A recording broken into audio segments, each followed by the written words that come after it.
ይቅርታና እሺ የጌታ ስጋና ደም እውነተኛ ነው ብለህ ነው የምታምነው አንተ? አይደል? መታሰቢያ ማለት እውነተኛ አይደለም ማለት ነው? ኦኬ እሺ፣ መታሰቢያን የሚለውን አስነብበኝና እዛ ጋር እውነተኝነቱን ላሳይ። አይሻልም?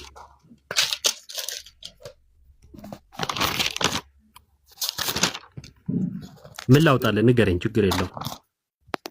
አይ አንዴ ቆይ።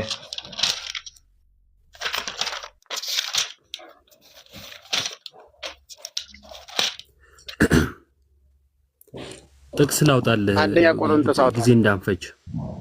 አንደኛ ቆሮንቶስ 11:28 እና ሉቃስ ወንጌልም አውጣለት እንደዚሁ። ሉቃስ ወንጌል ምዕራፍ 22 ቁጥር 20 ላይ አለልህ።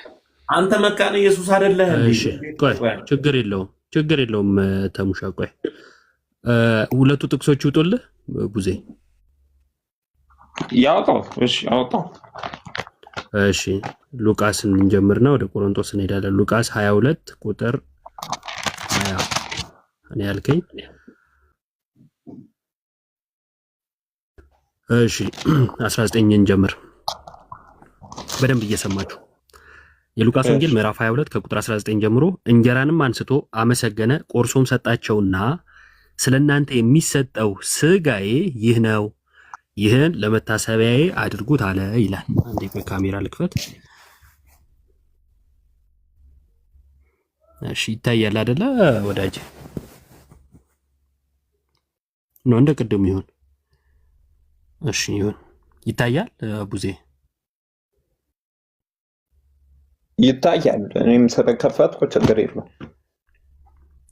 እሺ እንጀራን አንስቶ አመሰገነ፣ ቆርሶም ሰጣቸውና ስለናንተ የሚሰጠው ምን ያለ?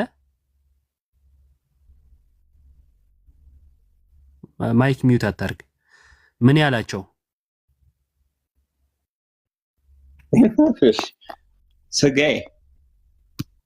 ስጋዬ ይህን ለመታሰቢያ ያድርጉት አለ። ይህ የተባለው ምንድን ነው? ይህ የተባለው ምንድን ነው? ይህን የተባለው ስጋውና። እሺ ለመታሰቢያ ያድርጉት። ስለዚህ አንተ ለመታሰቢያ የምታደርገው ምኑን ነው?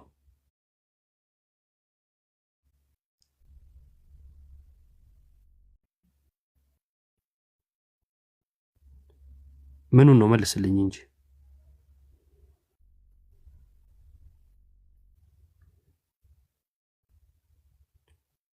ቡዜ ረጅም ዝምታ ሆነ። እኔ ነኝ እንደ ሚውት የሆንኩት? ማን ነው ማለት ነው?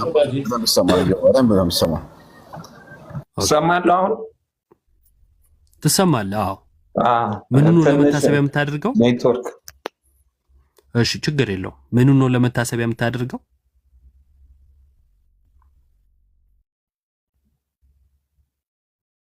ሚውቱን አንሳ ወዳጄ።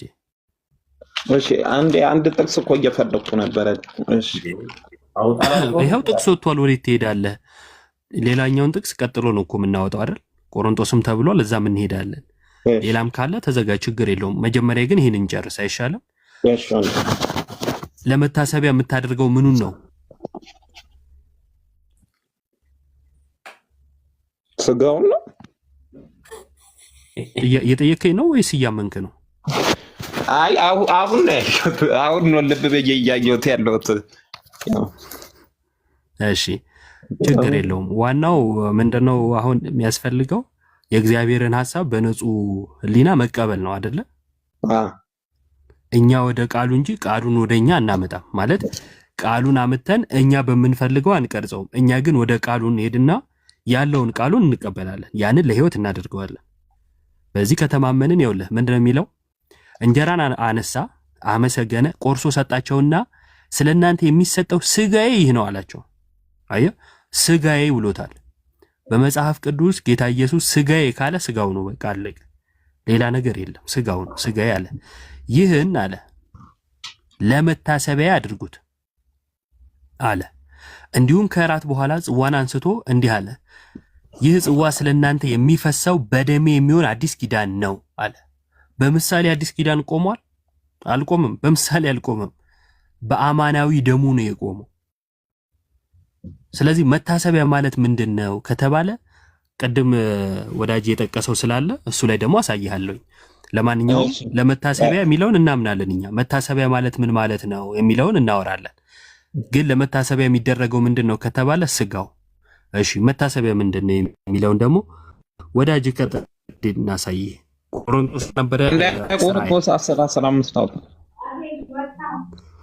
እሺ አንደኛ ቆሮንቶስ ሰውያው የመሰዊያው ማህበርተኞች አይደሉምን? እንግዲህ ምን እንላለን? ለጣዖት የተሰዋ ምናምን ነው እላለውን? ወይስ ጣዖት ምናምን እንዲሆን እላለውን? አይደለም። ነገር ግን አሕዛብ የሚሰዉት ለአጋንንት እንዲሆን እንጂ ለእግዚአብሔር እንዳይሰዉ እላለሁ። ከአጋንንትም ጋር ማህበርተኞች እንድትሆኑ አልወድም። የጌታን ጽዋና የአጋንንትን ጽዋ ልትጠጡ አትችሉም። ከጌታ ማዕድና ከአጋንንት ማዕድ ልትካፈሉ አትችሉም። ወይስ ከጌታ እናስቀናውን? ይቅርታ፣ ወይስ ጌታ እናስቀናውን? እኛስ ከእርሱ ይልቅ እንበረታለን ይላል። ያው ከዚሁ ከእንትኑ ላይ እያነበብኩ ስለነበረ ነው። እሺ ቁጥር 16 መሰለኝ ሐሳብህ። እሺ እሺ ያ የምንቆርሰው እንትኑ ያ ጽዋው ከክርስቶስ ደም ጋር ህብረት ያለው ነው የሚለው። ያን ደሙ ነው አይልም። አያ ጳውሎስ ሲናገር ያ የምንቆርሰው ከክርስቶስ ደም ጋር ሌላ ሌላ ሁለት ሐሳቤን ከተረዳኸኝ ማለት ነው። ስለዚህ ሁለቱ ይለያያል ማለት ነው። ሉቃስ ላይ ያየ ነው ይህ ስጋዬ ነው ይህ ደሜ ነው ያለው። ከዛን ይህን ለመታሰቢያ ያድርጉት ነው ያለው አይደለ እኮ። ይህን ለመታሰቢያ ያድርጉት የሚለው እዛ ጋር በጣም ጥልቅ ነገርን እያሳየን ነው ሐሳቤ። ሉቃስ ላይ ያለው ምን አይነት ጥልቅ ነገር? እሱን እኔ አልተረዱትም። ያው ከኔ የሚሻሉ ሊያብራሩልክ ይችላሉ። ግን እዚህ ያየው አንደኛ ቆሮንቶስ 10 ላይ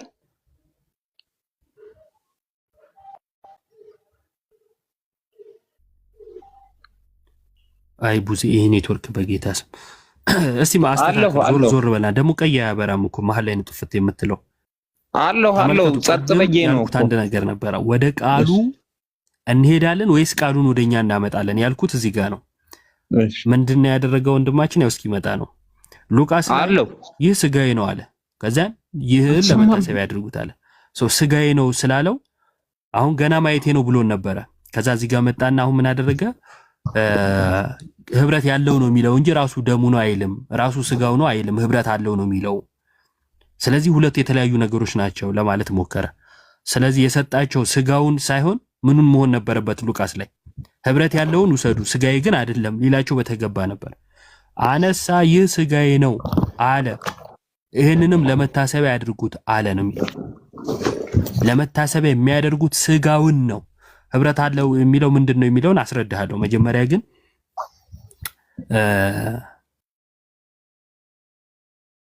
ድምጽ ይሰማል? ናውራ ትንሽ ቡዜ ድምጽ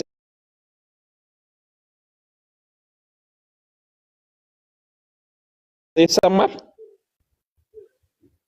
አይሰማም እንዴ?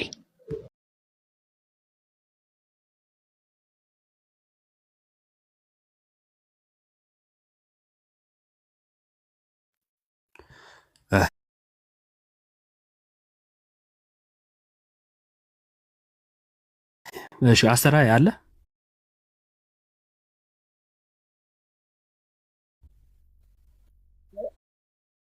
አለው እየሰማው ነው። ግን ህብረት የሚለውን ብታስረዳው ምናልባት ቡዜ ሲስተካከል ላክሽ። አንድ ፔጅ ላይ ነው ያላችሁት ሁላችሁም እየሰማችሁ አንድ ፔጅ ላይ ነው ያላችሁ። ስለዚህ ህብረት የሚለውን ብታስረዳው፣ ህብረት ማለት መገኘት ማለት ነው። ስለዚህ ይገኝበታል ማለት ነው። እንደሱ ከሆነ ደግሞ ስጋው ነው ማለት ነው። ሌላ ምንም ነገር አይደለም።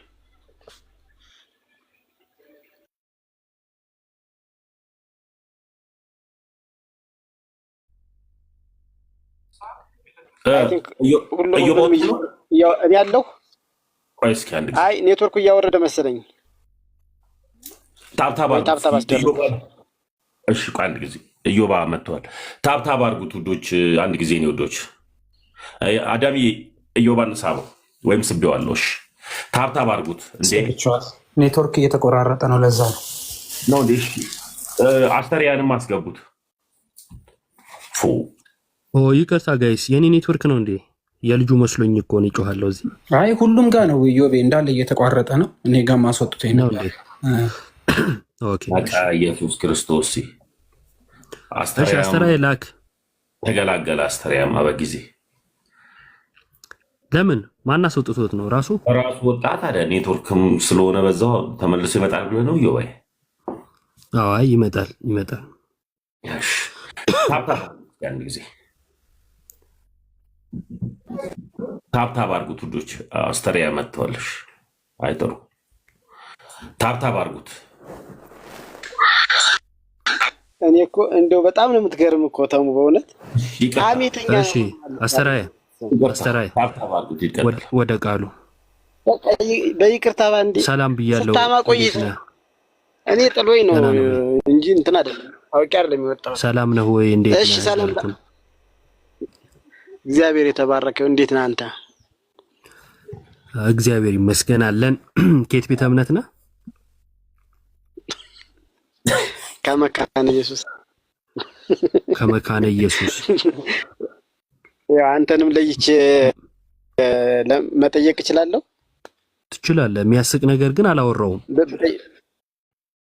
የሚያስቅ ነገር አይ እንደው እያወቀኝ እንደዚህ ነው። አንተ ከየትኛው ቤተ እምነት ነው? ከየትኛው ቤተ እምነት ነህ? እኔ ከኦርቶዶክስ ተዋህዶ።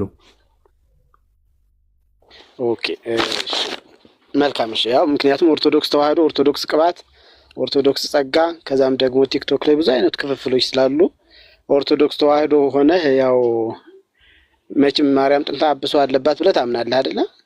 ነው አታምንም? አንተኛው ርዕሳችን አይደለም። አይ ከየትኛው እምነትን ለመለየት ነው። እሺ ኢየሱስ ለዓለም ሁሉ ሞታልና ዓለም ሁሉ ድኗል የሚልስ ኢየሱስ ዓለም ሁሉ አድኗል በሚለው እምነት አለበት ወይስ? አስተራየ ጊዜ ሲሰጥ ደግሞ እንትን አትበላ፣ ተረጋጋ፣ ችግር የለውም። አሁን ተለያየን አይደል? አንተም ቤተ እምነትህን ነገርከኝ፣ እኔም ነገርኩ።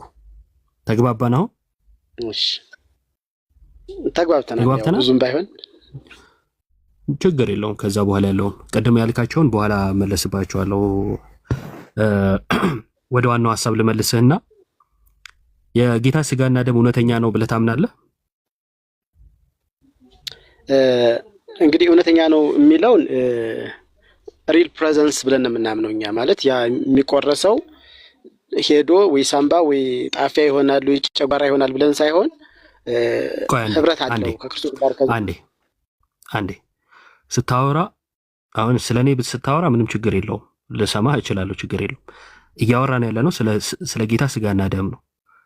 ሰሞኑን አፋቸውን ሲከፍቱት እንደነበሩት በካሻፕ ብሉት ምናምን እያሉ እንደሚሉት ጴንቴኮስታሎች በእንደዛ መልኩ ልታወራ እንዳትሞክር።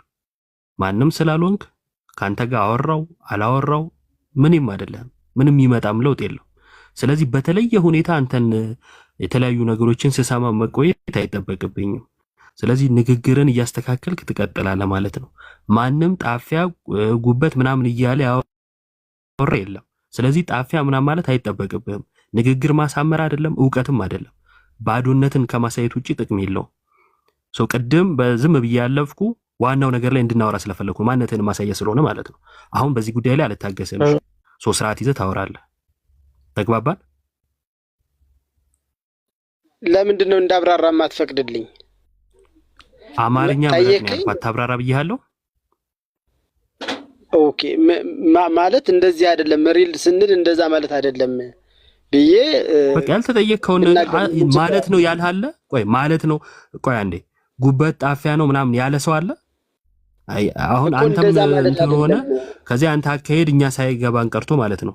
ቆይ ችግር የለውም። እሺ አሁን የጌታ ስጋና ደም ነው ብለህ እንደ መካነ ኢየሱስ ታምናለህ ወይስ አታምነው? መካነ ኢየሱስ እንደምታምነው አምናለሁ። እሺ አንተ ያመንከው ይህ የጌታ ስጋና ደም ነው የሚለው መጽሐፍ ቅዱሳዊ ትምህርት ነው? በትክክል። እሺ የጌታ ስጋና ደም አይደለም የሚል ትምህርት ቢመጣ ወይም ሐሳብ ቢመጣ መጽሐፍ ቅዱሳዊ ነው አይደለም? ይሄንኛው መጽሐፍ ቅዱሳዊ ስለሆነ ያንኛው መጽሐፍ ቅዱሳዊ ሊሆን አይችልም። አይችልም። ምንፍቅና ልንለው እንችላለን? አንችልም። ለምን? አንደኛ ይሄንኛው ምንፍቅና ሊሆን የማይችልበት ኢዜንሻል የሆነ ትምህርት ስላይደለ ማለት ነው። በዋናነት በክርስቶስ ኢየሱስ በማመን ነው የዘላለም ሕይወት የሚገኘው። ግን ደግሞ በስጋው ደግሞ ኢንሴንሻል አይደለም። ቆይ አንዴ በመካነ ኢየሱስ ቸርች መሰረታዊ ትምህርት አይደለም? ስጋና ደሙ መሰረታዊ ትምህርት ነው። ቱ ሳክራመንትስ ብለን የምንቀበል 2 ሳክራመንቶች አሉ። እነሱም ቅዱስ ጥምቀቱና ቅዱስ ስጋው ናቸው። ኢንሴንሻል ናቸው። እሺ ለድህነት ይሰጣሉ ወይም ሕይወት ይሰጣሉ ተብሎ ይታመናሉ ሁለቱ? የዘላለም ሕይወት የሚሰጠው ክርስቶስ ኢየሱስ በማመን ነው። ግን ደግሞ በእምነት የሆነ በዚህ በቀደም እንዳነበብ ነው የእግዚአብሔርን ቃል እንዳነበብ ነው በዚህ በሚታየው ስጋ በሚታየው ህብስት የማይታይ የእግዚአብሔር ጸጋ ይተላለፋል። ወይም ደግሞ ክርስቶስ አካላዊ ህብረት አለው፣ በአካል ይገኛል፣ የአካል መገኘት አለው ብለን ነው። ስለዚህ በዚህ ይሄንን የሚወስድ ስለዚህ ይሰጣሉ ማለት ነው። የዘላለም ሕይወት አለው ማለት ነው። አዎ ስለዚህ ሁለቱ ሚስጥራት ህይወት ይሰጣሉ ማለት ነው። ህይወት ከሰጡ መሰረታዊ ትምህርት ናቸው። ይህን መሰረታዊ ትምህርት ነገረ ድህነት የሆነውን ትምህርት መካድ ምንፍቅና አይደለም? ምንፍቅና በክርስቶስ ላይ ያለ ጥርጣሬ ሲሆን ነው እንጂ ክርስቶስ ይህን ያህል እዚህ ልሻል ምንፍቅና ነው ብዬ እኔ አልወስድም በራሴ ማለት ነው። እንዲህም የሚል መጽሐፍም አላነበብኩም። ፐርሰናሊ ያልደረስኩበትም ነው። አንዴ ችግር የለውም። የክርስቶስን ማመን ትምህርቱን ያጠቃልላል። ክርስቶስ ያስተማረውን ትምህርት ያጠቃልላል። ክርስቶስን ማመን እሱ ማለት እኮ ነው። ክርስቶስን ማመን አንደኛ የክርስቶስን ማንነት በመስቀል ላይ ስለኛ በቀራንዮ መስቀል የተሰቀለውን እሱን ማመን ነው። ግን እሱ ያስተማረውን ትምህርት ያጠቃልላል ማለት ነው። ስለዚህ በክርስቶስ ማመን ትምህርቱ ክርስቶስ የሰጠውንም ትምህርት ያጠቃልላል። እሺ ቴንክ ዩ። በክርስቶስ አለማመን ትምህርቱን መካድ ያጠቃልላል? ምን አልከኝ? በክርስቶስ አለማመንስ ትምህርቱን መካድን ያጠቃልላል? ኦልሬዲ አያምንም እኮ ምን ትምህርት ከዛ በላይ ትምህርት አለው እኮ። ስለዚህ በክርስቶስ ኢየሱስ ማያምን ከሆነ በትምህርቱ በክርስቶስ ሳያምን እንዴት በትምህርቱ ሊያምን ይችላል እኮ። ስለዚህ አላመነ ማለት ትምህርቱን ካደ ማለት ነው አይደል? የክርስቶስ በጣም ጥሩ። የጌታ ስጋና ደም እውነተኛ አይደለም የሚለው በቃ እኔ የክርስቶስን ትምህርት መካድ ነው አይደል? ቆይ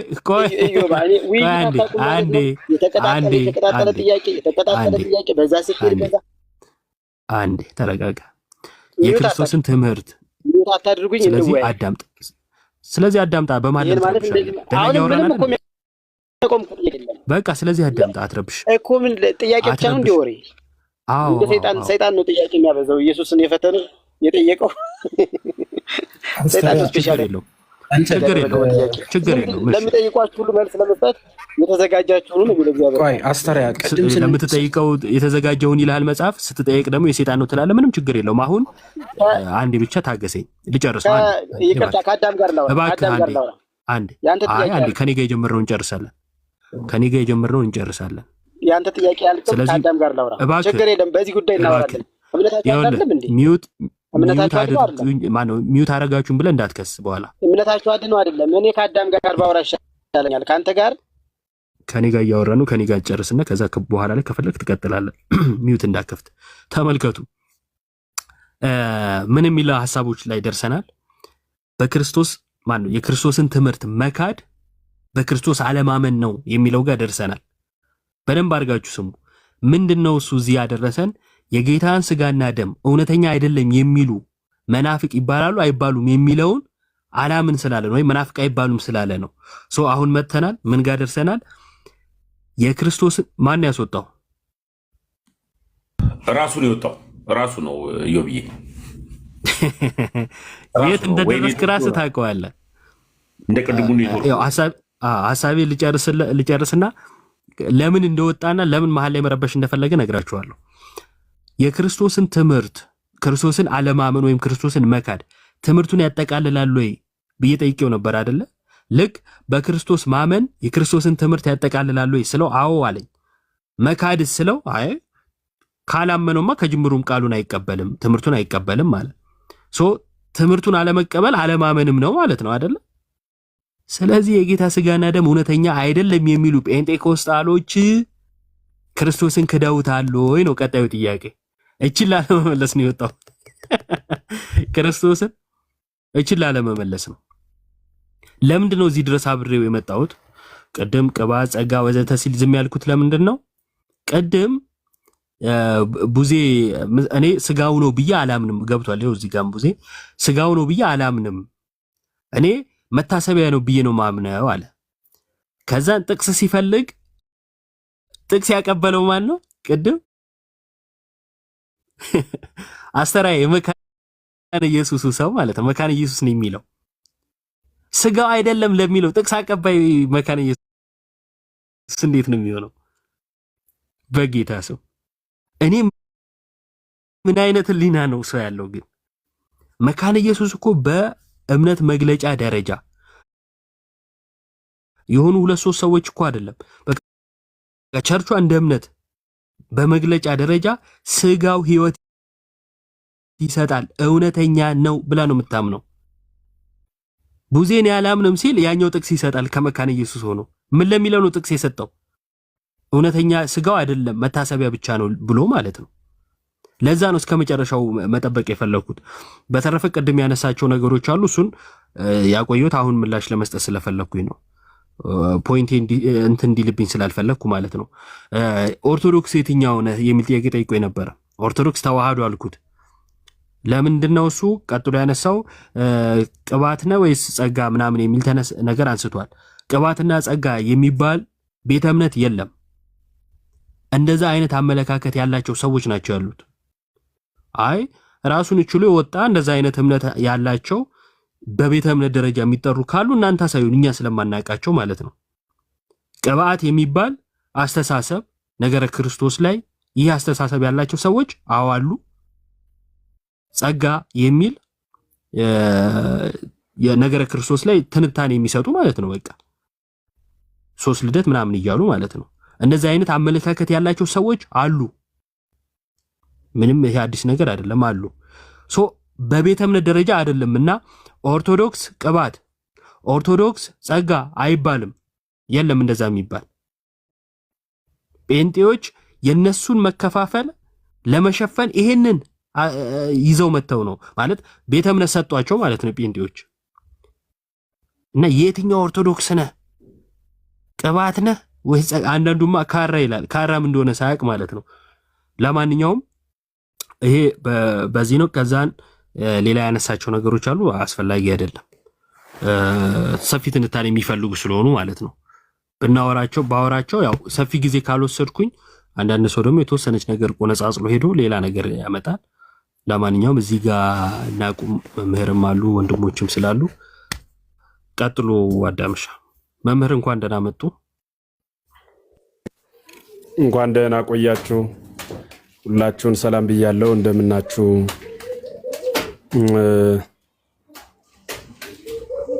ምንድነው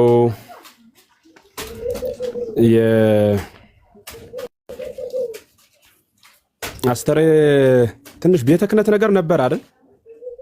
ነበረ ይላል እንደዛ መምህር ይላል ነኝ ይላል። ኦኬ በጣም የገረመኝን አንድ ነገር ላካፍላችሁ። የኢየሱስ ክርስቶስ ቅዱስ ስጋና ክቡር ደም ሕይወት የሚሰጥ እንደሆነ እናምናለን ብሏል አይደል? ሚስ አንደርስታንድ እንዳላደርገው አስረዱኝ ብሏል። ሰምታችሁታል? አዎ። በጣም ጥሩ። ይሄን አለመቀበል መናፍቅ ያሰኛል ወይ ብላችሁ ስጠይቁት ደግሞ አያሰኝም ብሏል አይደል? አዎ።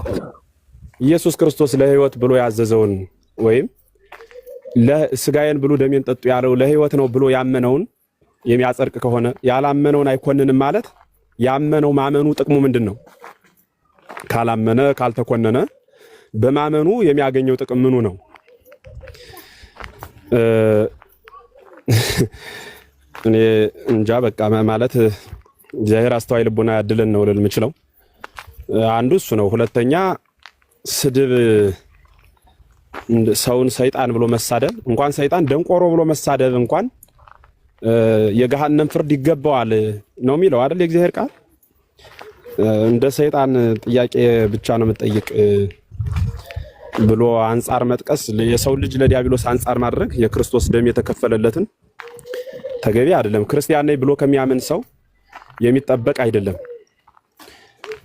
እሱ ላይ ልዩ ትኩረት አድርጎ ማስተዋሉ ብዙ አይከፋም። ማስተር ምናልባት ታችሁን እየሰማህ ከሆነ በሌላው በኩል ደግሞ የኢየሱስ ክርስቶስ ቅዱስ ሥጋና ክቡር ደም አልፎ ሀጅ ወይ ጎረቤት የተናገረው ሳይሆን ራሱ ባለቤቱ ሥጋዬን የበላ ደሜን የጠጣ የዘላለም ሕይወት አለው፣ ያልበላ ያልጠጣ ደግሞ የዘላለም ሕይወት የለውም ብሎ ቃል በቃል የተናገረ እግዚአብሔር ነውና የእግዚአብሔር ቃል ገልብጦ የራስን አስተምሮ መመስረት በጣም ነውር ነው። የክርስቶስ ገብቷቸዋል ምስጢሩ። አሁን ሰውየው እንደዚህ ያለበት ምክንያት አሁን የሚመስላችሁ በቃ ስላላወቀው ወይ ደግሞ ማለት ስላልፈለገ ምናምን አይደለም። ያለው ምንድነው? የክርስቶስ ቅዱስ ሥጋና ክቡር ደም የዘላለም ሕይወት ይሰጣልና የዘላለም ሕይወት አለ ማለት አያሰጥ የሚሉት ሰዎች ክደት ነው ሲሉት አዎ ክደት ነው ብሎ ያልተናገረበት ምክንያት ከዚህ እነሱ ከሚቀበሉት የፕሮቴስታንት ዶሚኔሽን መካከል በአብዛኛው የዘላለም ሕይወት አያሰጥም ብሎ ነው የሚያምነው። ስለዚህ ለነሱ ሐሳብ ተቃዋሚ ላለመሆን የክርስቶስን ቃልና የሚያምንበትን ሃይማኖት ሁሉ መካድ ማለት ነው። እሱ ካለበት ቤተ እምነት ይህንን ትምህርት ይቀበላል። ለነሱ ተቃራኒ ላለመሆን ግን የነሱን ትምህርት ክደት ነው ብሎ ባለመግለጽ በተዓቅቦ መውጣት ማለት ነው። የሱን ሃይማኖት የሚመሰረትበትን መጽሐፍ ቅዱስ ያገኘባትን ኦርቶዶክሳዊት ቤተክርስቲያን በመናቅ በመጥላት በማጥላላትና በማሳደድ የሌላውን ቤተ እምነት ለመመስረት ጥረት ማድረግ ይሄ በጣም ሞኝነት ብቻ ሳይሆን እብደትም ጭምር ነውና በተቻለ አቅምና መጠን እውነትን መፈለጉ ብዙ የሚጎዳ አይመስለኝም። እንዲያው አስተሬ ምናልባት ለቤተ ክርስቲያኑ ቅርብ ሆነ ቆይተ ከሆነ ወደ ፕሮቴስታንቱ ዓለም ይሄድኸው እኔ እንጃ። እያት አስተውል፣ እንደገና ቁምና ሰው ይስታል።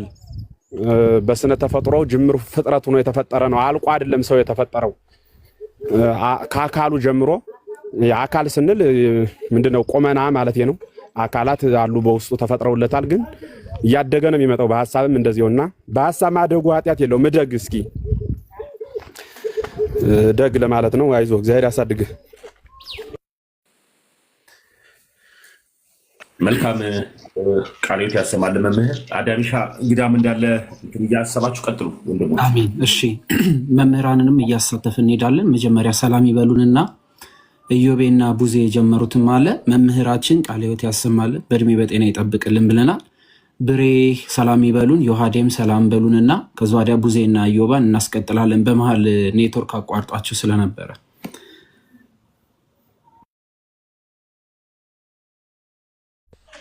እሺ እንዴት አላችሁ መምህራን ወንጌል፣ እንዲሁም ሁላችሁም እዚህ ገስት ላይ ያላችሁ ከታችም ከላይም ያላችሁ በያላችሁበት የምድር ዳርቻ እግዚአብሔር ሰላም ይብዛላችሁ። እንዴት ቆያችሁ? እንዴት አላችሁ?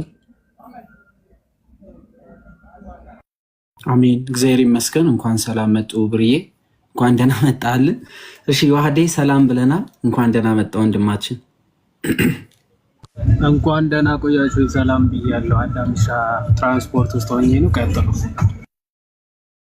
መልካም እሺ፣ እግዚአብሔር አምላክ ያክብርልን። ቅዱሴ ሰላም በለን። እስካሁን አላወራክም፣ እድሉን እንስጥህ። ሰላም ብያለሁ። እንዴት ዋላችሁ? እግዚአብሔር ስም የተመሰገነ ይሁን። በዛ ብሎን አውርተናል። ለዛ ነው ዝም ያልኩትኝ። እሺ ቡዜ፣ ቅድም ኢዮቤ እያስረዳክ ነበረ። እዚህ ፊት ለፊት የምትመለከተው አንድ ቃል አለ እንድታነበው። በዛውም እንጀራን አንስቶ አመስግኖ ቆርሶ ሰጣቸው ይላል። ይህንን እንጀራ አንስቶ ከመስጠቱ በፊትና አመስግኖ ከሰጠ በኋላ በዚህ እንጀራ ላይ ልዩነት አለ የለም?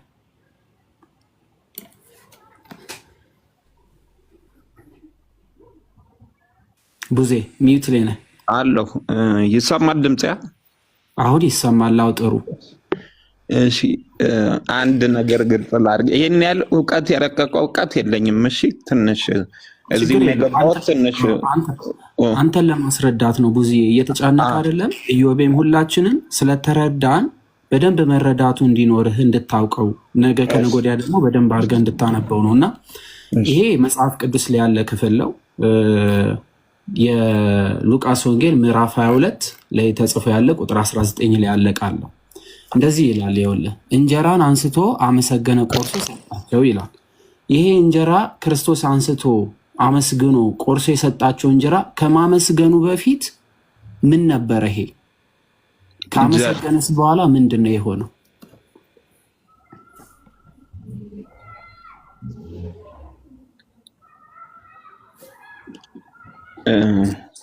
ዲቴሉን አላውቀውም። አልክድም። ያው ዲቴል አላውቅም። እሺ መልካም ኢዮቤ፣ በቃ ለቡዜ ቅድም የጀመርከውን በደንብ አድርጋ አስረዳውና እዚህ ላይ ያለውን ከዚ ወዲያ ቡዜ ደግሞ ቤት ገብቶ በደንብ አድርጎ አንብቦት ኔክስት ዴይ ደግሞ በደንብ አድርገን እንማማራለን። ቡዜ ለታማኝነት እግዚአብሔር አምላክ ይስጥልን። ቃሉን በደንብ እንማማራለን። ኢዮቤ ቀጥሉ። እሺ አጠር አድርገን ሀሳቡን ብቻ እናወራበትና ከዛ የበለጠውን ትመረምራለህ። ወንድሞችም መምህራንም ይቀጥላሉ። ቅድም ያነሳው ህብረት አለው የሚለው ነው። ህብረት አለው ማለት ምን ማለት ነው ሲል በቃ አንድ ነው ማለት ነው። አንድነት አለው ከምኑ ጋር? የምንበላው ከጌታ ስጋና ደም ጋር። ይሄ እንዴት እናውቃለን? ለምሳሌ ሲሰበሰቡ ምንድን ነው የሚበሉት? የጌታን ራት ነው አይደለ? የጌታን ራት ነው የሚበሉት። የሉቃስ ላይ ቅድም ያነበብነው ይህ ስጋዬ ነው ይህን ለመታሰቢያ አድርጉት የሚለው የጌታ ራት እየተባለ ይጠራል አይደል? ሶ የጌታ ራት እየተባለ የሚጠራውን እርሱን ሲሰበሰቡ ይበላሉ አይበሉም? ይበላሉ። ስለዚህ የሚበሉት የጌታን ስጋ ነው ማለት ነው አይደለ? ምን አለ መሰለ፣ ብዙ ከባድ አይደለም። እምነት ይጠይቃል እና ደግሞ ትምህርቱን መቀበል ይጠይቃል። የመጀመሪያው የማቴዎስ ወንጌል ምዕራፍ 26 ላይ በደንብ አድርገህ ተከታተለኝ። ጥቅሶቹን ቃል በቃል ላንብልህ። ጥሩ የመቀበል ልብም ስላለ እግዚአብሔርም ይርዳ፣ እውነትን ታገኝበታለህ ብዬ አምናለሁ። እንደዚህ ይላል ከቁጥር 26 ላይ ማቴዎስ ወንጌል ምዕራፍ 26 ቁጥር 26 ሲበሉም ኢየሱስ እንጀራን አንስቶ ባረከ፣ ቆርሶም ለደቀ መዛሙርቱ ሰጠና እንካችሁ ብሉ፣ ይህ ስጋዬ ነው አለ። ምን ብሏል? ስጋዬ። ጽዋንም አንስቶ አመሰገነ፣ ሰጣቸው፣ እንዲህም አለ ሁላችሁ ከእርሱ ጠጡ፣ ስለ ብዙዎች ለኃጢአት ይቅርታ የሚፈስ የሐዲስ ኪዳን ደሜ ይህ ነው አላቸው ይላል። ስለዚህ ምን ነው አለ? ስጋዬ ደሜ። አንስቶ የሰጣቸው ስጋውን ደሙን ነው። ከዛን ወደ ሉቃስ ሊሄድልህ፣ ቅድም ያነበብነው ልድገማው ብዙም ሰው ስላለ ለሰውም እንዲሆን ማለት ነው። ሉቃስ ወንጌልም ስንመጣ እንደዚህ ይላል፣ እንጀራንም አንስቶ አመሰገነ፣ ቆርሶም ሰጣቸውና ስለ እናንተ የሚሰጠው ስጋዬ ይህ ነው፣ ይህን ለመታሰቢያ ያድርጉታል ይላል። ምን ያለ? አሁንም ስጋዬ አለ። ስጋውን ደግሞ ለምን አለ? ለመታሰቢያ። መታሰቢያ ማለት ምን ማለት ነው ካልከኝ፣ ሞቱን መናገር ነው። ያንን ማሰብ፣ ስለኔ የተከፈለ ነው፣ ስለኔ የተደረገ ነው። ጌታ በመስቀል ላይ የከፈለልህን ታስባለህ፣ ትመሰክራለህ። ማሰብ ማለት ሞቱን መናገር ማለት ነው። ከራሴ አምጥቼው ነው አይደለም። ጥቅስ ላንብብልህ አሁን ላልኩ ማለት ነው። የአንደኛ ቆሮንቶስ ምዕራፍ አንድ ምዕራፍ ወደ ፊት ሄድ ብለን ማለት ነው። ቅድም 10 አውርተን ነበረ። ወደ ምዕራፍ 11 ስንሄድ ለእናንተ ደግሞ አሳልፌ የሰጠሁትን እኔ ከጌታ ተቀብያለሁና ይላል። ቅብብሎሽ ማለት ይሄ ነው። ጳውሎስ የሚነግረን ከማን የተቀበለውን ነው? ቡዜ ከጌታ። ስለዚህ እኛ በጳውሎስ በኩል ያገኘነው የማንን ትምህርት ነው? የጌታ የኢየሱስ ክርስቶስን ትምህርት ነው። ከዛ እንዲህ ይላል ቁጥር 24 ላይ ጌታ ኢየሱስ አልፎ በተሰጠበት በዚያች ሌሊት እንጀራን አንስቶ አመሰገነ፣ ቆርሶም እንካችሁ ብሉ፣ ይህ ስለ እናንተ የሚሆን ስጋዬ ነው፣ ይህን ለመታሰቢያ ያድርጉት አለ። አየህ፣ አሁንም ስጋዬ ነው ለመታሰቢያ ያድርጉት። እንዲሁም ከራት በኋላ ጽዋን አንስቶ ይህ ጽዋ በደሜ የሚሆን አዲስ ኪዳን ነው፣ በጠጣችሁ ጊዜ ሁሉ ይህን ለመታሰቢያ ያድርጉት አለ። ይህን እንጀራ በበላችሁ ጊዜ ሁሉ ይህንንም ጽዋ በጠጣችሁ ጊዜ ሁሉ ጌታ እስኪመጣ ድረስ ሞቱን ትናገራላችሁና። አየህ፣ ይሄ ነው መታሰቢያ ማለት። ሞቱን መናገር፣ የተደረገልህን ማሰብ ነው፣ መመስከር ነው እንጂ ስጋው አይደለም ማለት በፍጹም አይደለም። ሰዎች የሳቱ እሱ ጋር ነው። ያው አስቀድሞ ስጋዬ ነው ካለ በኋላ ነው ለመታሰቢያ የሚሉት። ይቆርጡትና መታሰቢያ ብቻ የሚለውን አንጠልጥለው ይሮጣሉ። አይቻልም። ስጋዬ ነው ያለውንም መታሰቢያ ነው ያለውንም ሁለቱን አብረህ ነው። እኛ ሁለቱንም ነው እንቀበለው። መታሰቢያ ነው ካልከኝ ምኑ ስጋው? አዎ በቃ ይሄው መልሱ እንዲባጭሩ የሚሆነው ማለት ነው። ከዛ ይቀጥላል። ሳይገባው ይህን እንጀራ የሚበላ ወይም የጌታን ጽዋ የሚጠጣ ሁሉ የጌታ ስጋና ደም ዕዳ አለበት ይላል። እሺ ቡዜ አንድ ጥያቄ ልጠይቅ። የጌታ ስጋና ደምና የምንበላው የተለያዩ ከሆኑ ቀደም ህብረት አለው የሚለው የተለያዩ መስሎ ስለጠቀስከው ማለት ነው። የተለያዩ ከሆኑ ሰው ያንን እንጀራ በልቶ ለምንድነው ሳይገባው ሲበላ ማለት ነው? ለምንድነው የጌታ ስጋና ደም ዕዳ የሚኖርበት? የሚበላው የጌታ ስጋና ደምን ካልሆነ ማለት ነው። በደንብ አድርገህ ስማኝ እንድትረዳው። የሚበላው ስጋውን ካልሆነ ሳይገባው ሲበላ ለምንድነው የስጋው ዕዳ የሚኖርበት? እሺ አሪፍ ጥያቄ። እሺ አላውቀውም። ምን ተረዳህ? ችግር የለውም። ምን ተረዳህ ግን? የጌታ ስጋና ደም ስለሆነ ነው ዕዳ ያለበት። ትክክል ራሱ ትክክል። ስጋውን ሳትበላ የበላኸው ስጋው ሳይሆን ዕዳ ሊሆንብህ አይችልም። ስለዚህ ዕዳ የሚሆንብህ ለምንድን ነው? ሳይገባ ስትበላ ነው። በነገራችን ላይ ዕዳ የሚሆነው ሰው ሳይገባው ነው የሚለው ቃሉ። ስለበላን ዕዳ አለብን ማለት ሳይሆን ሳይገባን ተገብቶን ማለትም ያው ንጹህ ሆነን ማለት ሳይሆን ገብቶን እና ደግሞ በስርዓተ ቤተክርስቲያን ስንፈጽመው ህይወት የሚሰጥ ነው። እና ምንድነው እሱ? በደንብ ተረዳው። ሰው ሳይገባው ከስጋና ደሙ ከበላ ዕዳ ያለበት የራሱ የስጋና ደሙ የበላው ነው። ዕዳ የሚሆንበት የበላው ነው። የበላውና ስጋና ደሙ የተለያዩ ከሆኑ ለምንድነው እሱ ያልበላው ዕዳ የሚሆንበት? ስህተት ነው ማለት ነው። ስለዚህ ምን እያልኩ ነው? ህብረት አለው የሚለው የአንደኛ ቆሮንቶስ ምዕራፍ 10 ሐሳብ ምንድነው? የምንበላው የምንባርከው የበረከት ጽዋ ከክርስቶስ ደም ጋር ህብረት ያለው ነው። አንድ ነው ማለት ነው። ይህን ህብረት የሚለውን መተባበር የሚለውን በጥምቀትም በኩል እናገኘዋለን። የቱ ጋር ካልከኝ ሁለቱ ሚስጥራት በተለይ ተያያዥና እጅግ በጣም የክርስትና መሰረቶች ናቸው። በቀጥታ ሰው ክርስቲያን የሚሆንበት ወደ አካሉ የሚጨመርበት ነው። ይህ ህብረት የሚለው አንድ መሆኑን ላሳይህና ጥያቄ ካለ እቀበላለሁ። ሮሜ ምዕራፍ 6 ላይ ወይስ ከክርስቶስ ኢየሱስ ጋር አንድ እንሆን ዘንድ የተጠመቅን ሁላችን ከሞቱ ጋር አንድ እንሆን ዘንድ እንደተጠመቅን አታውቁምን? እንግዲህ ክርስቶስ በአብ ክብር ከሙታን እንደተነሳ እንዲሁ እኛም በአዲስ ህይወት እንድንመላለስ ከሞቱ ጋር አንድ እንሆን ዘንድ ይሁድ ሚዩት አድርጋ ታወራና ሚስጥራ አባከን አረሚት አድርጋ ምን ይሰማል እንዴ? አይ አሉን አለ። አሃ ሊያወራ ፈልጎ ነው። አውራ ይከርታ ታወራ ፈልገ ነው። አውራ ኧረ አይደለም፣ ኔትወርኩ ነው ሚዩት ነው እኮ እኔ ጋር የሚያሳይ። አይ ትንሽ ምስጥር ብቻ ነው ያወራው። እኛ ጋር ተከፍቶ ነበረ። እሺ እንደዚህ ይላል። እንግዲህ ክርስቶስ በአብ ክብር ከሙታን እንደተነሳ እንዲሁ እኛም በአዲስ ህይወት እንድንመላለስ ከሞቱ ጋር አንድ እንሆን ዘንድ በጥምቀት ከእርሱ ጋር ተቀበርን። ሞቱን በሚመስል ሞት ከእርሱ ጋር ከተባበርን ይላል። ተመልከት፣ ትንሣኤውን በሚመስል ትንሣኤ ደግሞ ከእርሱ ጋር እንተባበራለን ይላል። መተባበር ማለት ምን ማለት ነው ካልክ አንድ መሆን ነው። ከላይ ምን ብሏል? ከሞቱ ጋር አንድ እንሆን ዘንድ። አየህ፣ መተባበር ሲባል ሁለት የተለያዩ ነገሮች ሆነው በዛው እንደዛ አይነት አይደለም፣ አንድ መሆንን ለማመልከት ነው። ህብረት የሚለውም ሲመጣ የጌታ ስጋና ደም ላይ አንደኛ ቆሮንቶስ ምዕራፍ 10 ላይ ምንን የሚያመለክት ነው? ያ የምንባርከው የበረከት ጽዋ ከጌታ ደም ጋር ህብረት አለው ሲል አንድ ነው እያለ ነው። ምክንያቱም ቀጥሎ ምን ስለሚል የምንባርከው ወይም የምንጠጣው የጌታ ደም የምንበላው የጌታ ስጋ ስለሆነ የሚበሉት ራሱ ስጋውን ደሙን ስለሆነ ወይም የጌታን ራት ስለሆነ የጌታ ራት እየተባለ ይጠራል። ቅዱስ ቁርባን እየተባለ ይጠራል። ይህ የህይወት ምግብ ነው። ይህን የህይወት ምግብ የሰጠን ራሱ ነው። አንድ የመጨረሻ ጥቅስ ጥሩ የመቀበል ልብ አለ፣ እግዚአብሔር ያበርታ።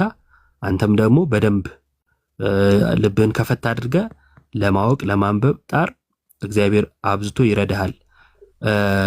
ዮሐንስ ወንጌል ምዕራፍ 6 ላይ አስቀድሞ እስራኤላውያን ክርስቶስን ይከተሉት ነበረ። እንግዲህ ክርስቶስ እያስተማረ ከዛን ዘወር ብሎ አያቸውና ለእንጀራ ብላችሁ ነው የምትከተሉኝ አላቸው። ከዛም በኋላ እውነትም ደግሞ ስለበሉ ነበር ይከተሉት የነበሩት። ከዛን ጥያቄ ጠየቁት፣ እናምንብህ ዘንድ ምልክት አሳየን አሉት። ከዛ ቀጥሎ ምን አይነት ነገር አሳዩ? ልክ ሙሴ በምድረ በዳ መናን ይመግብ ነበረ እኮ አሉ። አሁንም የሆነ ነገር የሚበላ ነገርማ ማምጣት አለብኝ የሚመስል ነገር ማለት ነው። ከዛን በምድረ በዳ የመገባችሁ ሙሴ አይደለም አባቴ ነው አላቸውና ሕይወትን የሚሰጥ ምግብ ራሱ እንደሆነ ነገራቸው። ከዛ እንዲህ አላቸው፣ ሙሉ አውዱ እንድትረዳው ነው፣ ሙሉን ስለማናነበው ማለት ነው። እውነት እውነት እላችኋለሁ በእኔ የሚያምን የዘላለም ሕይወት አለው። የሕይወት እንጀራ እኔ ነኝ። አባቶቻችሁ በምድረ በዳ መና በሉ ሞቱም። ሙሴ ሰጠን ያሉትን ምንድን ነው ለፈተና ያቀረቡት የአንድ ጥያቄ ክርስቶስ ሲመልስላቸው ሙሴ የሰጣቸውን መና በልተው የሰጣቸው አባቴ ነው አለ። በሙሴ በኩል በልተው ሞተዋል። ሰው ከእርሱ በልቶ እንዳይሞት ከሰማይ አሁን የወረደ እንጀራ ይህ ነው። አየ ከክርስቶስ ስጋና ደም የበላ አይሞትም፣ ሕያው ነው። ስለዚህ ከእርሱ በልቶ እንዳይሞት ሕይወት የሚሰጠው እንጀራ ምንድን ነው አለ? ይህ ነው። ከሰማይ የወረደ ሕያው እንጀራ እኔ ነኝ። ሰው ከዚህ እንጀራ ቢበላ ለዘላለም ይኖራል። እኔም ስለ ዓለም ሕይወት የምሰጠው እንጀራ ስጋዬ ነው። 4 ነጥብ። እንዲህ ነው የሚያስቀምጠው። ይበላል። ያ የምንበላው የሕይወት ምግብ ነው፣ ስጋና ደሙ ነው። ለዓለም የምሰጠው እንጀራ ምን ነው አለ? ስጋዬ ነው። ከዛስ እንግዲህ አይሁድ ይህ ሰው ስጋው ልንበላ ይሰጠን ዘንድ እንዴት ይችላል ብለው እርስ በርሳቸው ተከራከሩ። ከዛ ኢየሱስ ምን አላቸው? ስለዚህ ኢየሱስ አላቸው እውነት እውነት እላችኋለሁ የሰው ልጅ ስጋ ካልበላችሁ ደሙን ካልጠጣችሁ በራሳችሁ ሕይወት የላችሁም። ስጋዬን የሚበላ ደሜን የሚጠጣ ስጋዬን የሚበላ ደሜን የሚጠጣ የዘላለም ሕይወት አለው፣ እኔም በመጨረሻ ቀን አስነሳዋለሁ። ስጋዬ እውነተኛ መብል፣ ተመልከት፣ ደሜ እውነተኛ መጠጥ። ስጋዬ እውነተኛ መብል ደሜም እውነተኛ መጠጥ ነውና ስጋዬን የሚበላ ደሜን የሚጠጣ በእኔ ይኖራል፣ እኔም በእርሱ እኖራለሁ። ቃል በቃል እንዲህ ነው የሚያስቀምጠው። ቃል በቃል ጌታ ስጋዬን ብሉ ደሜን ጠጡ የበላ ሕይወት አለው እያለ አይ ጌታ ስጋዬ ብትልም ስጋህ አይደለም ልንለው እንችላለን? ቡዜ አንችልም። ይሄ የሆነ ስጋዊ ፍልስፍና ልናስገባበት ሁሉ አይገባም። ስጋዬ ነው ካለ ስጋው ነው። በህብረት ሆኖ ይቀበሉት ነበር። ይኸው አንደኛ ቆሮንቶስ ምዕራፍ 11 ላይ በህብረት ሳላችሁ የምትበሉት የጌታን ስጋ አይደለም ወይ ነው የሚለው፣ ወይም ደግሞ የጌታን ራት አይደለም ወይ ነው የሚለው ቃል በቃል። በቃ ስጋው ነው። የሚገርምህ ነገር ይከተሉት ከነበሩት የተመለሱ አሉ፣ ወደ ኋላ ማለት ነው። እዚሁ ጋር ታገኘዋለህ። እዚሁ የዮሐንስ ወንጌል ምዕራፍ 6 ላይ በቅፍርናሆም ሲያስተምር ይህን በምኩራብ አለ። ከደቀ መዛሙርቱ ብዙዎች በሰሙ ጊዜ ይህ የሚያስጨንቅ ንግግር ነው፣ ማን ሊሰማው ይችላል አሉ። ኢየሱስ ግን ደቀ መዛሙርቱ ስለዚህ እንዳንጎራጎሩ በልቡ አውቆ አላቸው። ምን አላቸው? ይህ ያሰናክላችኋልን? እንግዲህ የሰው ልጅ አስቀድሞ ወደ ነበረበት ሲወጣ ብታዩ እንዴት ይሆናል? ሕይወትን የሚሰጥ መንፈስ ነው፣ ስጋ ምንም አይጠቅምም። ስጋዊ አስተሳሰብ ስለነበራቸው ማለት ነው። ቆርሶ ወዘተ እያሉ በስጋ ያስቡ ስለነበረ ከዛ ነገር ግን ከእናንተ የማያምኑ አሉ። ኢየሱስ የማያምኑት እነማን እንደሆኑ አሳልፎ የሚሰጠውም ማን እንደሆነ ከመጀመሪያ ያውቅ ነበርና ደግሞ ስለዚህ አልኳችሁ ከአብ የተሰጠው ካልሆነ ወደ እኔ ሊመጣ የሚችል የለም። ከዚህ የተነሳ ደቀ መዛሙርቱ ብዙዎች ወደ ኋላ ተመለሱ ይላል።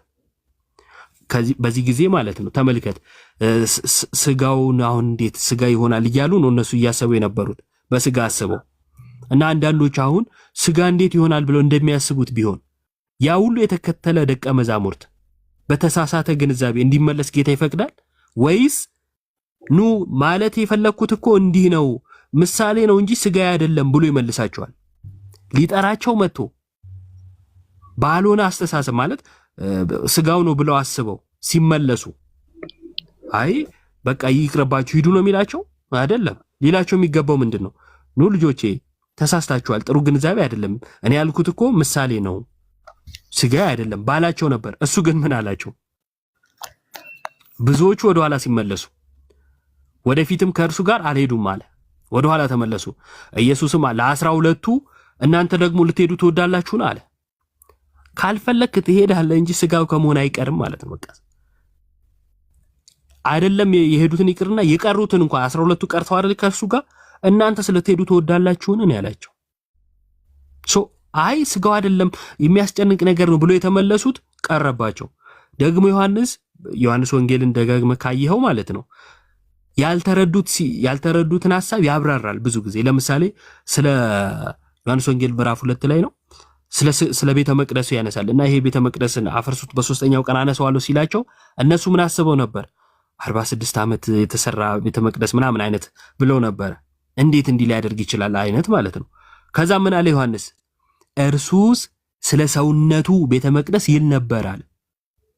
ስለ ራሱ ስለ ሞትና ትንሣኤው ነበር የሚነግራቸው። አየ ዮሐንስ እንዲያብራራ ዮሐንስ ወንጌል ምዕራፍ 5 ላይ ደግሞ ምን ይለናል? ወንጌላዊ ዮሐንስ ጌታ ሊገሉት ይፈልጉት ነበር አይሁድ። ዮሐንስ ዝቅ ብሎ ቁጥር 18 ላይ ዮሐንስ ወንጌል ምዕራፍ 5 ሰንበትን ስለሻረ ብቻ አይደለም ራሱን ከእግዚአብሔር ጋር አስተካክሎ እግዚአብሔር አባቴ ነው ስላለ ሊወግሩት አብዝተው ይፈልጉ ነበር አለ። አየ እንዲህ ተረጉማል። እዚህ ጋር አብዛኛው ያ የተከተለ ሁሉ ሲመለስ ከ12ቱ በቀር ዮሐንስ ተሳስተዋል እኮ አላለም። የጸናው ያ ነው። ቁጥር 53 ላይ ስጋዬ ነው እውነተኛ መብል እውነተኛ መጠጥ ያለው። በቃ ይሄንን ነው የምንቀበለው።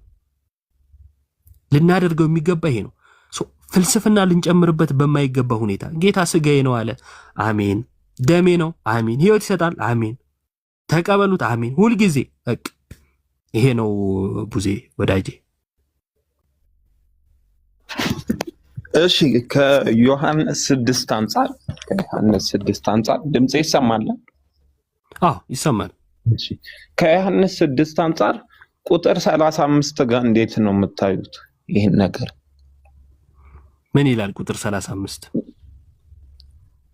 ኢየሱስም እንዲህ አላቸው፣ የሕይወት እንጀራ እኔ ነኝ። ወደ እኔ የሚመጣ ከቶ አይራብም፣ በእኔ የሚያምንም ሁልጊዜ ከቶ አይጠማም ይላል።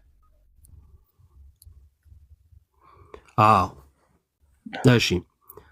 አስቀድሞ እንደነገርኩ የአይሁድ ጥያቄ ምን አልከኝ? ሐሳቡን ታውቀዋለህ ይመስለኛል። ግን ሐሳቡ በሱ ወደሱ የሚመጣ አይራብም የሚለው ስጋዬ ነው ያለው። በተለይ ቁጥር 54 ላይ ስጋዬ ነው ያለው እምነት ነው። ዮሐንስ 6 እምነት ነው የሚል ሐሳብ ሰምተህ አታውቅም? የሚሉ አሉ። ግን እሱ ስህተት መሆናቸውን አሳያለሁ። ምንም ችግር የለውም። አስቀድሞ ሳያምኑበት ግን አይቀበሉም። እሺ እዚሁ ጋር 54 ላይ ስንሄድ የጠየቁት ጥያቄ አለ። ማነው 34 ላይ የጠየቁት ጥያቄ አለ። ጌታ ሆይ ይህን እንጀራ ዘወትር ስጠን አሉት። ምን ብሏቸው ነው? እውነት እውነት እላችኋለሁ እውነተኛ እንጀራ ከሰማይ የሚሰጣችሁ አባቴ ነው እንጂ ከሰማይ እንጀራ የሰጣችሁ ሙሴ አይደለም። የእግዚአብሔር እንጀራ ከሰማይ የሚወርድ ለዓለም ሕይወትን የሚሰጥ ነውና አላቸው ይላል።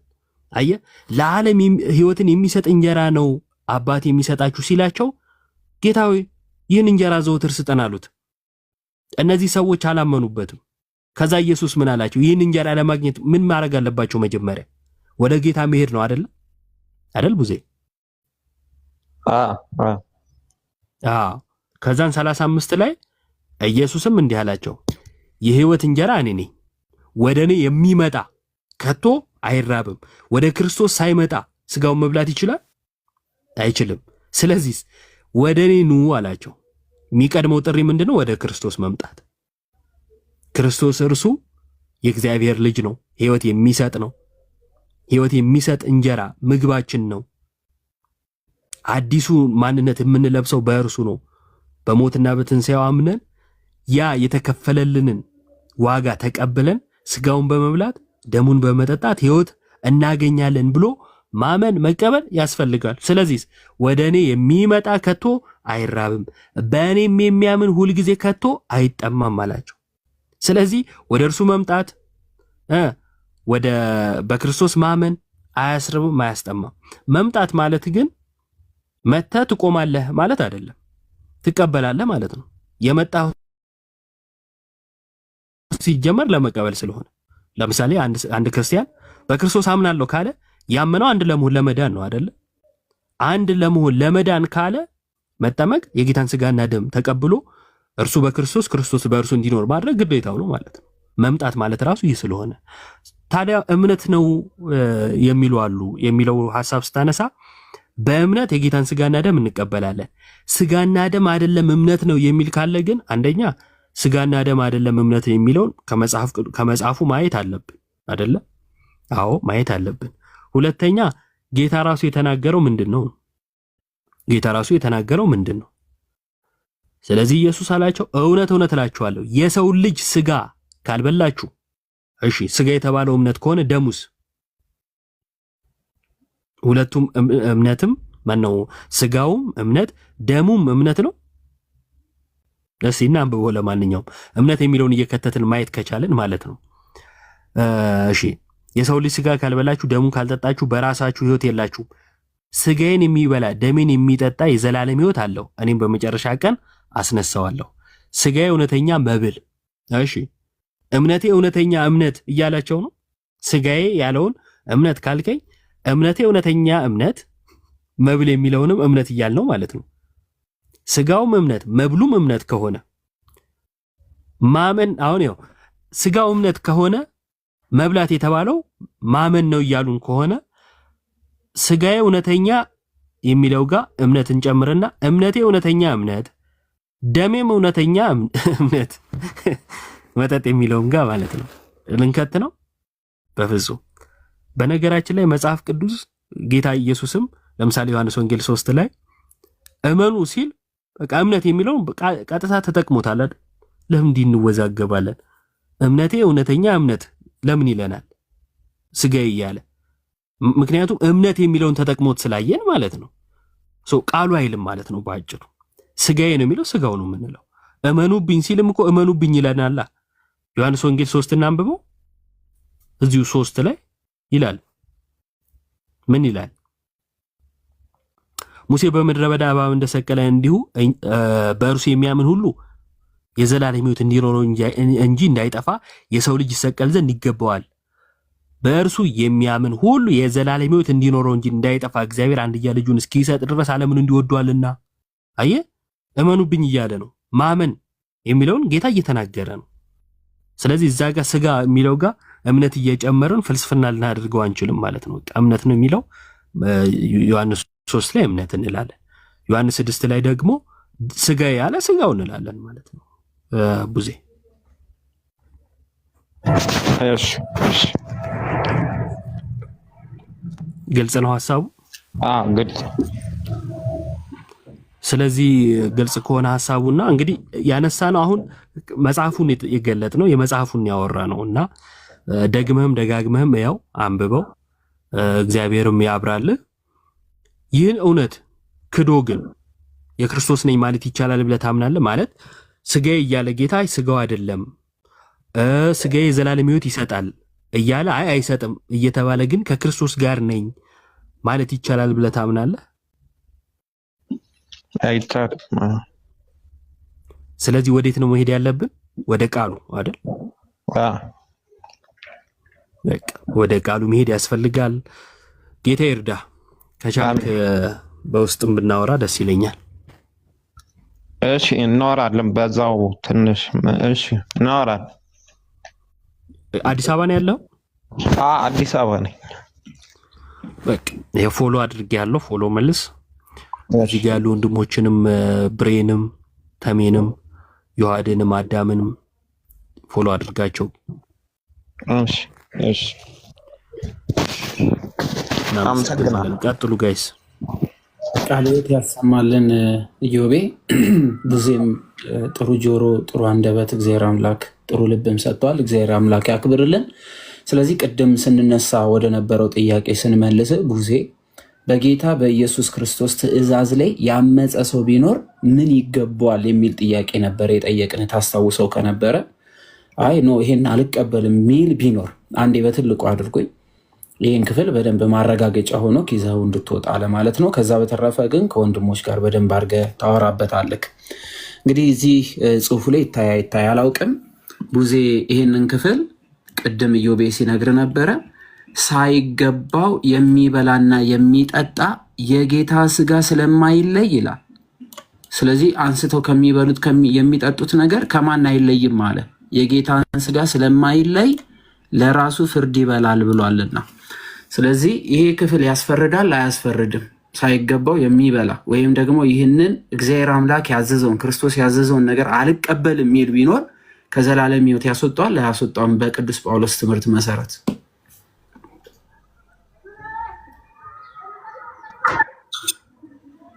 ይሄንን ስንማር ያው ከእንትን ከምንል ይሄንን ስንማር የነገሩኝ ኤክሰሲቭ ማለት ከመጠን በላይ ስለበሉ ነው የሚል ሀሳብ ነው። እዚህ ጋር እኮ ከመጠን በላይ ሳይሆን የሚለው ሳይገባው የሚበላና የሚጠጣ ነው የሚለው። ይኸው ቃሉ ሳይገባው የጌታን ስጋ ስለማይለይ ለራሱ ፍርድ ይበላልና ይጠጣልም ይላል። ስለዚህ ይህንን ነገር ሳይገባው የሚበላ ወይም የሚጠጣ ወይም የክርስቶስ ያዘዘውን ትእዛዝ አልቀበልም የሚል ቢኖር ከእግዚአብሔር ሕግ ይወጣል አይወጣም ነው። ቅድም ጥያቄው ምንድነው? በክርስቶስ ቃል ላይ ያመፁ ሰዎች የዘላለም ሕይወት ያጣሉ አያጡም የሚል ነበረ።